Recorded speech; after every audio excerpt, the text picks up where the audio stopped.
여러분 안녕하세요. 도로교통사고 감정사 자격증 시험 공부해서 고생 많으시죠? 도로교통사고 감정사의 과목이 2차 시험까지 5과목이 되겠습니다만 그중에서 첫 번째 과목이라고 한다고 한다면 도로에 관계된 자동차 관계 법령이라고 볼 수 있습니다. 이 법령은 여러 가지의 여건을 가지고 우리가 공부를 해야 되는데 도로교통법이 제일 중요하죠. 거기에 포함해서 자동차 관리법도 필요하고요. 환경보존법도 필요하겠습니다.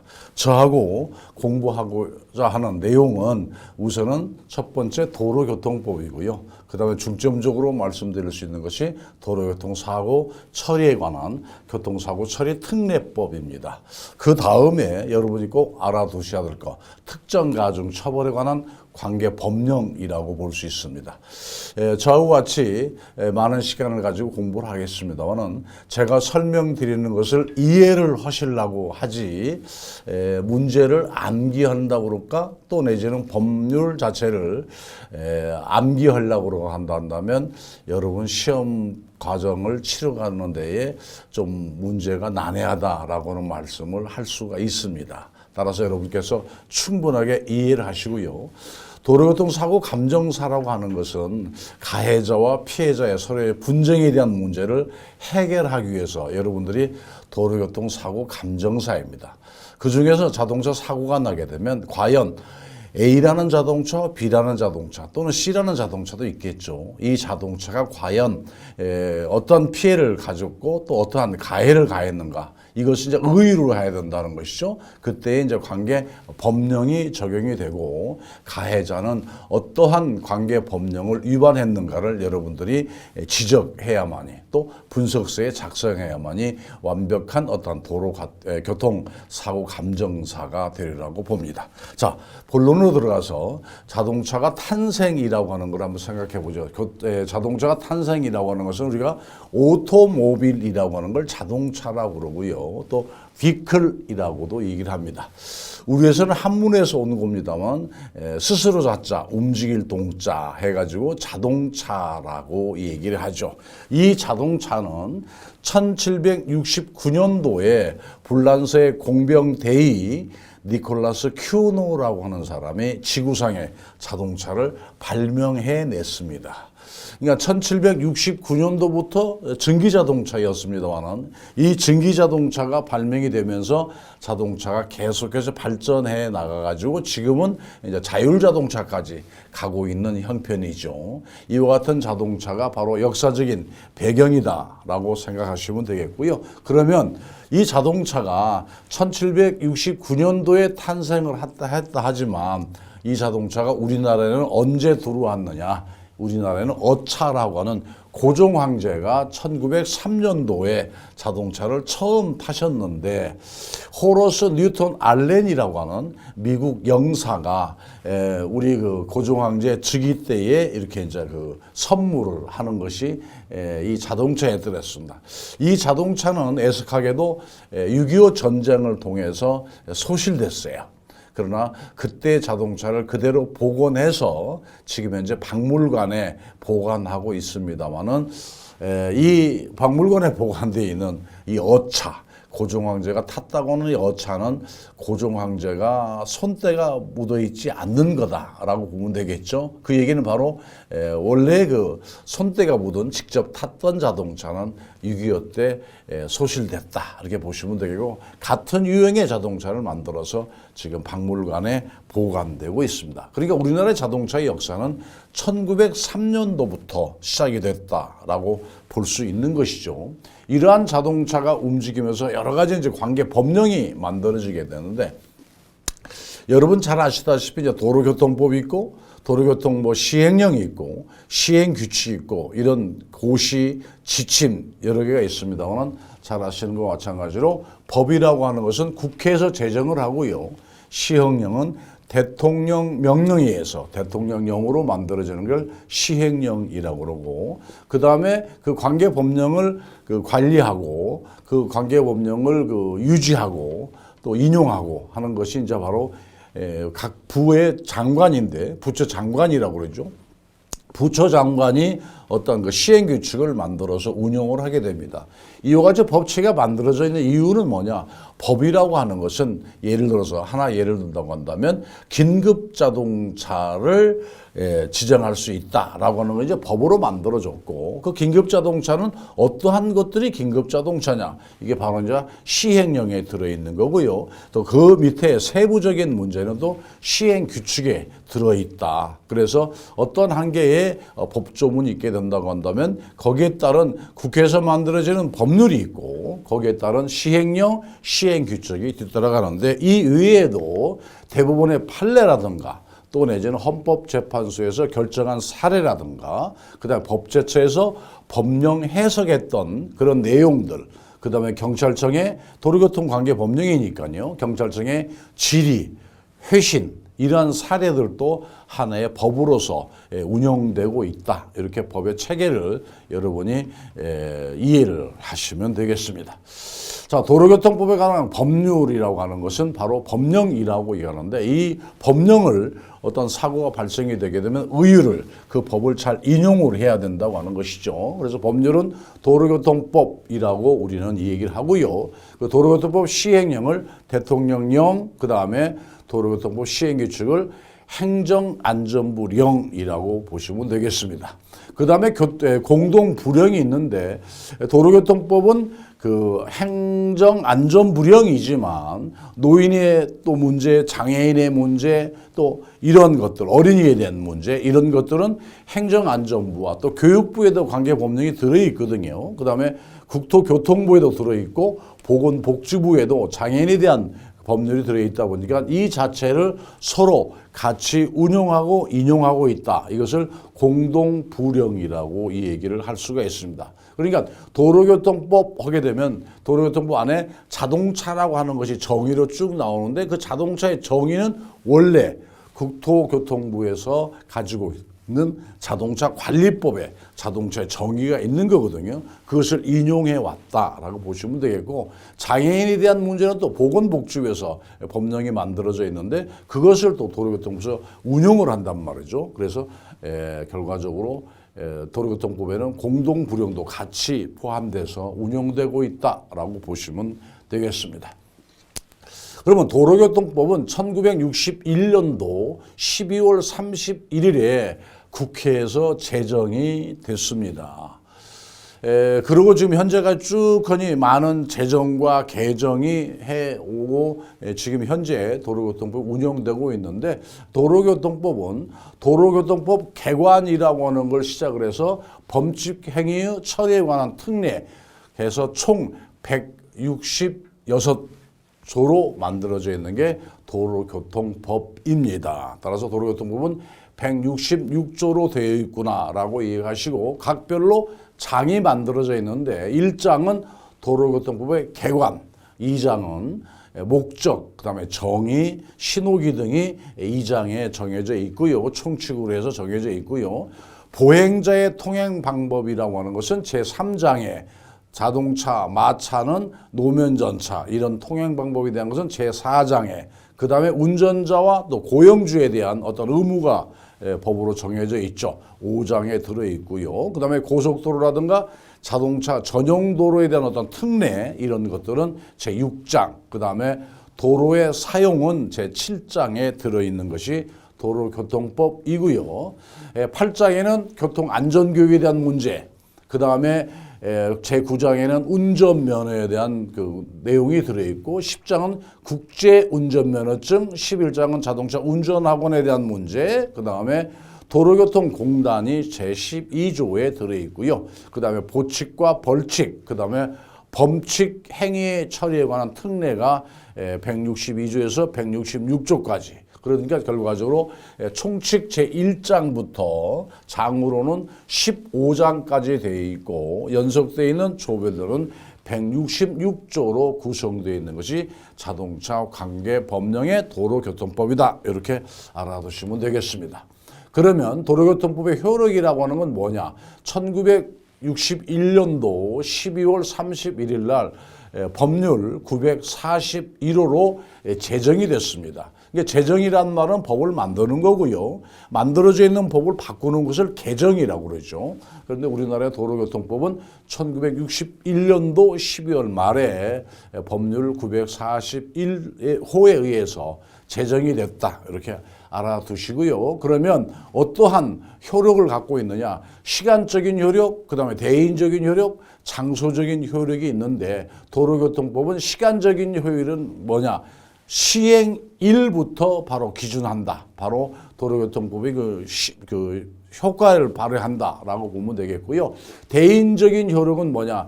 내국인과 외국인은 모두 이 도로교통법에 준용한다라고 되어 있는데 단서가 있죠. 국제법상 치외 법권이 인정되는 자는 제외된다. 외국의 원수라든가 어떤 사절단이라든가 또 외국의 군대의 구성원들은 대인적인 효력, 도로교통법이 적용되지 않는다라고 보면 되겠죠. 그다음 세 번째 장소적인 효력은 도로에서 일어나는 교통 관련 사항 모든 것이 도로교통법을 준용한다라고 되어 있는데 우리가 이제 공부하면서 이 도로라고 하는 개념이 뭐냐? 도로는 어디서 어디까지를 도로라고 그러냐? 불특정 다수인이 이용하는 곳을 모두 도로라고 그렇습니다. 따라서 그곳에서는 도로교통이 운영이 되죠. 그러나 사적인 어떤 그 장소의 도로는 도로교통법에 준용되지 않는 도로다라고 보면 되겠습니다.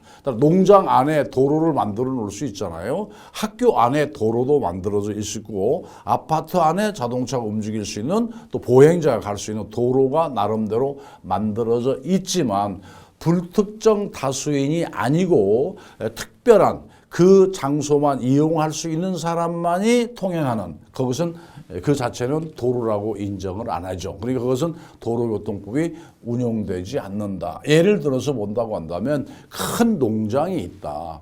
그래서 농장의 그 주인이 어떤 도로를 쭉 만들어 놨어요. 만들어 놓고 나름대로 또 사고 예방 측면이라고 그럴까요? 통행의 원활을 위해서 중앙선을 그어놨다 했을 때 그 중앙선을 넘어가서 어떤 사고가 났다. 어디에서? 농장 안에서. 그러나 그때는 중앙선 침범이라고 하는 도로교통법의 법규 위반 이런 것하고는 아주 무관하다라고 하는 거죠. 그건 바로 뭐냐? 불특정 다수인들이 모두 다 아무 불편 없이 사용하는 곳이 아니고 사적인 곳이다라고 하기 때문에 그건 도로의 개념에 들어가지 않는데 여기서 얘기하는 도로교통법의 효력이라고 하는 것은 장소적인 효력이 있는데 그것은 일반적인 불특정 다수인이 다 이용할 수 있는 도로를 의미하는 것이다. 이렇게 보시면 되겠습니다. 따라서 도로교통법의 효력이라고 하는 것은 이러한 시간적인 효력, 대인적인 효력, 장소적인 효력을 가지고 있는 것이다. 보면 되겠습니다.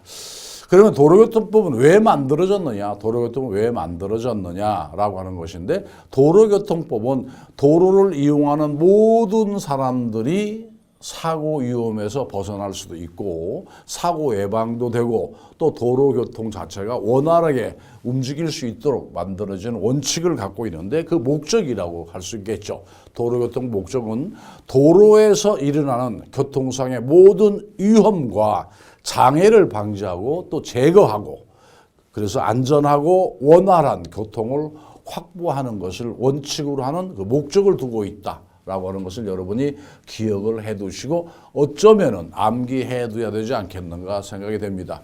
도로교통법 제정 목적으로 맞는 것하고 꼭 기출 문제라고 그럴까요? 예전에 나왔던 문제가 있었고요. 또 앞으로 나올 수 있는 문제라고 볼 수 있습니다. 따라서 도로교통법의 제정 목적인 것은 이라고 할 수도 있고 또 반대로 다음 중 도로교통법 제정 목적에 포함되지 않는 것, 맞지 않는 것, 올바르지 않는 것 이렇게 되면서 여러분한테 문제로서 제시가 된단 말이죠.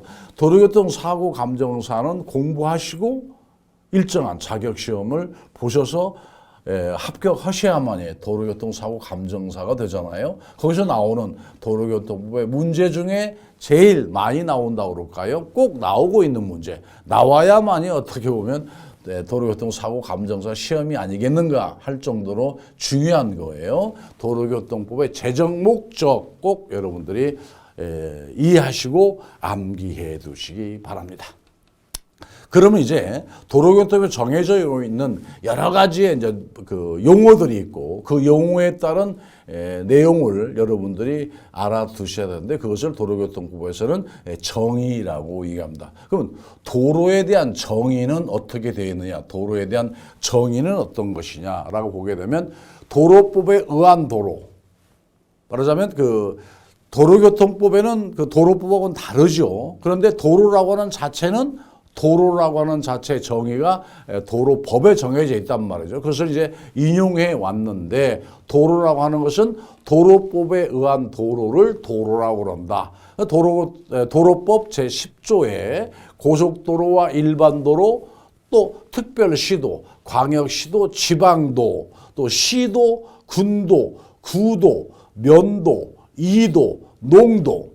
그러니까 도로가 전부 각각 이름이 정해져 있단 말이죠. 따라서 무슨 리 그러죠. 또 무슨 면, 무슨 구, 또 무슨 군 그러잖아요. 군도, 구도, 면도, 이도, 농도. 이 농도라고 하는 건 농어촌 도로 정비법에 정해져 있는 도로의 명칭이 농도예요. 이런 것들이 전부 다 뭐다? 도로라고 그런다. 따라서 이 자체는 도로법의 제10조에 정해져 있는데 도로법 10조에 정해져 있는 도로라고 하는 것은 어떤 것이냐? 고속도로, 일반도로, 특별시도, 광역시도, 지방도, 그 다음에 시도와 군도, 그 다음에 뭐 면도, 그 다음에 이도, 농도, 이것이 바로 이제 도로법에 정해진 도로의 개념이에요. 이런 것은 어떻게 보면 형식성행의 요건이다라고 보시면 되겠고, 그 다음에 유료도로법에 의한 유료도로, 이것도 하나의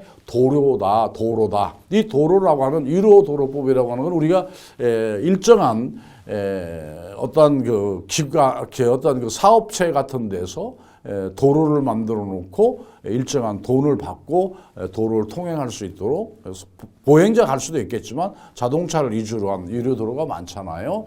그래서 유료도로법, 어떻게 보면 고속도로, 경부고속도로 이러한 것들이 다 우리가 이제 통행료를 내고 다니는 건데 그걸 유료도로법에 의한 유료도로, 이것도 역시 도로라고 얘기를 한다. 그러니까 도로교통법에 정해져 있는 도로에서 운영되게 하는 모든 교통, 그렇게 되면은 이러한 것들이 바로 도로인데 이 도로의 위에서 교통하는 걸 이걸 교통이라고 그런다 볼 수 있겠죠. 그다음에 농어촌 도로 정비법에 따른 농어촌 도로도 도로이고, 그다음에 그 밖에 현실적으로 불특정 다수의 사람 또는 차마가 통행할 수 있도록 공개된 장소, 이것이 이제 바로 도로라고 얘기합니다.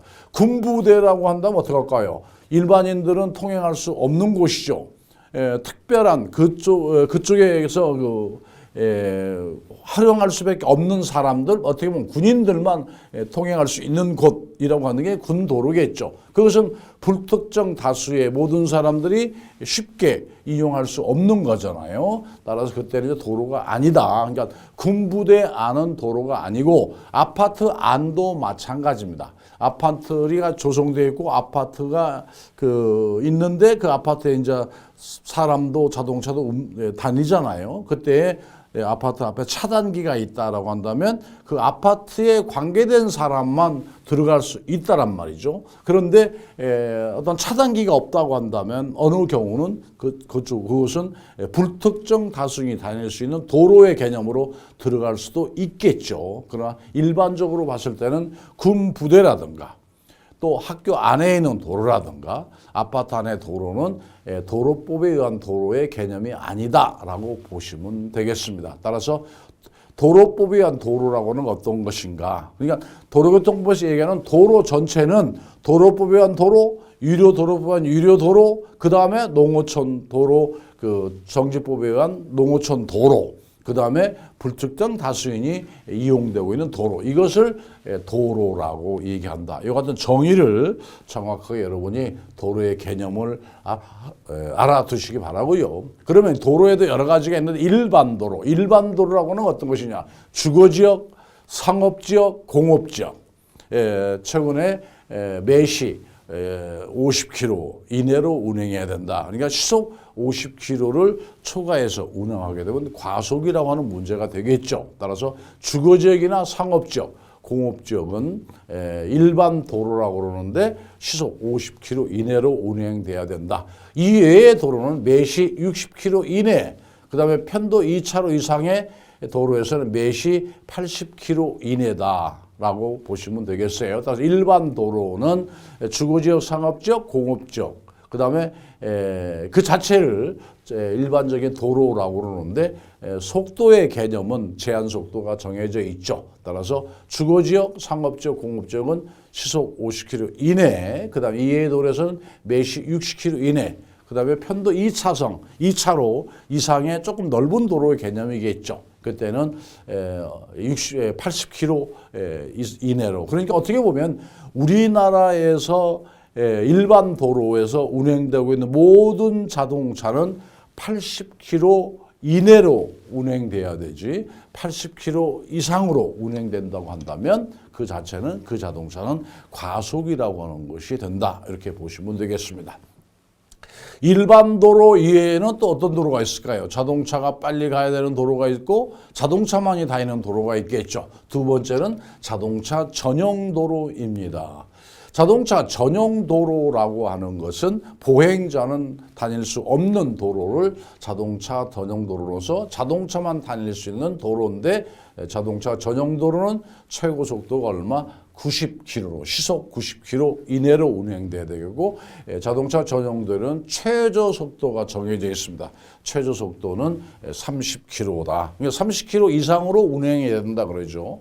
우리가 표지판을 보게 되면 속도 제한 표지판이 이렇게 있습니다.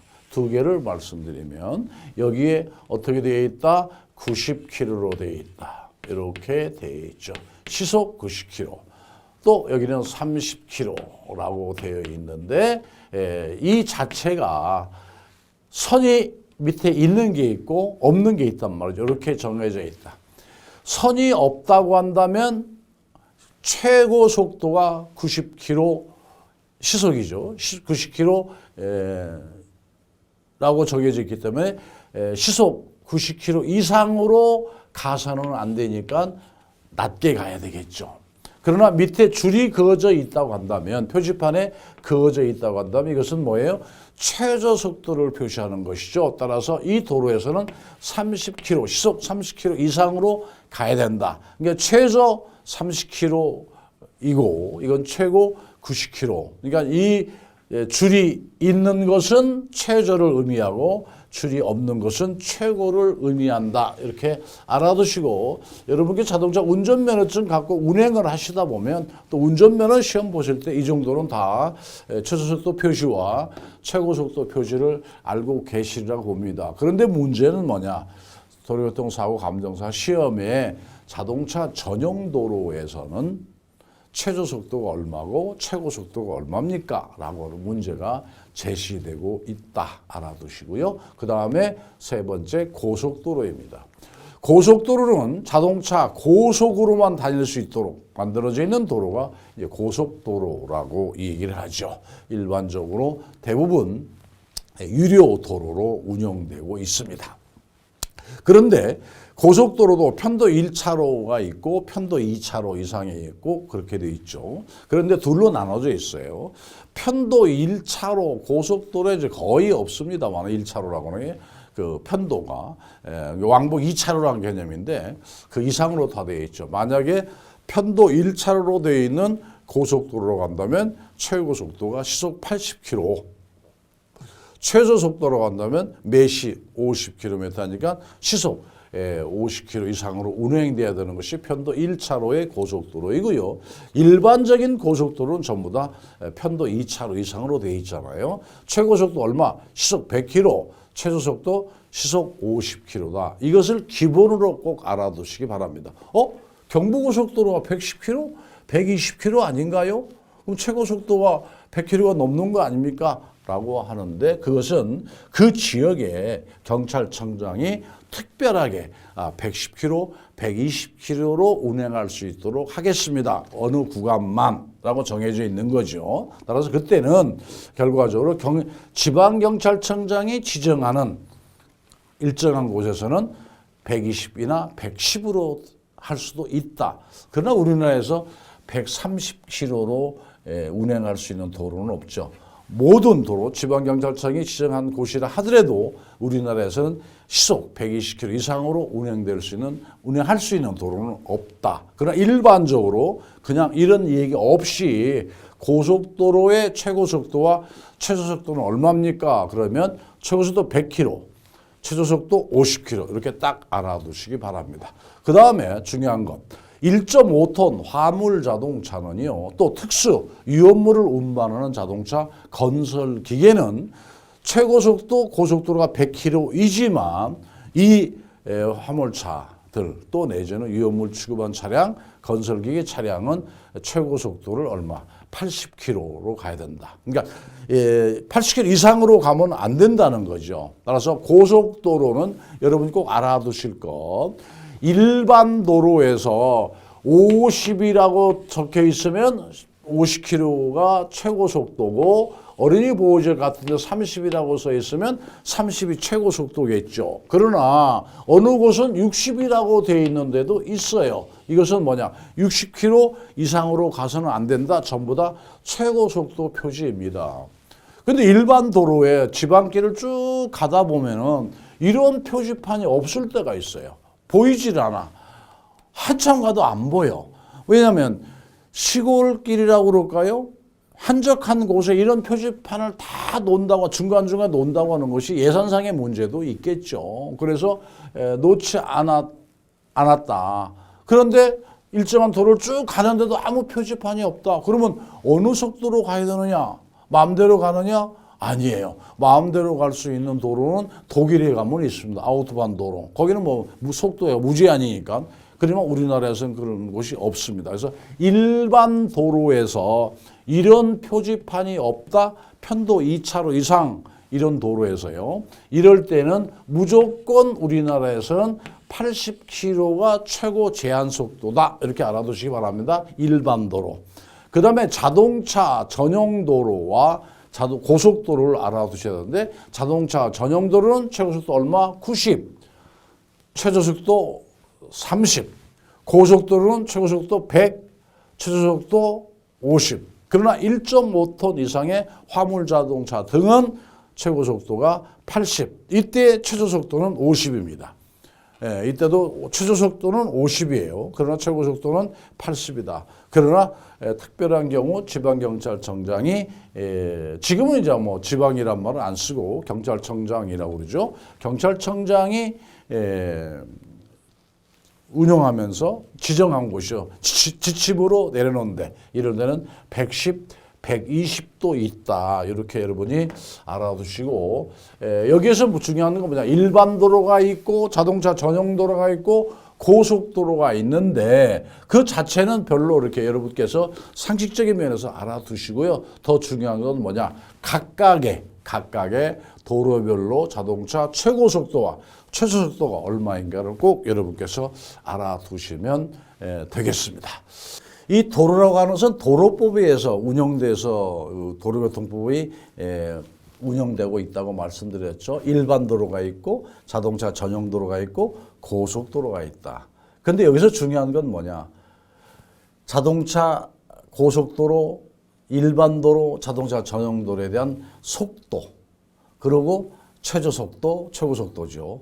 그리고 그 도로가 어떻게 운영되고 있는가를 여러분이 이해하시면 도움이 될 것 같고요. 그러면 이 도로가 정해져 있는데 이 도로에는 어떤 차량이 어떻게 움직일 것인가. 어떻게 보면 차로가 정해져 있잖아요. 그 차로가 정해져 있는데 그 차로에 따라서 자동차가 통행할 수 있는 그 자체를 정해놓고 있습니다. 그것을 차로 규정제라고 얘기하는데 이 규정제, 차로에 대한 문제는 다음 또 시간에 여러분과 같이 만나서 공부하도록 하겠습니다. 오늘 강좌는 여기서 마치겠습니다. 여러분 수고하셨습니다.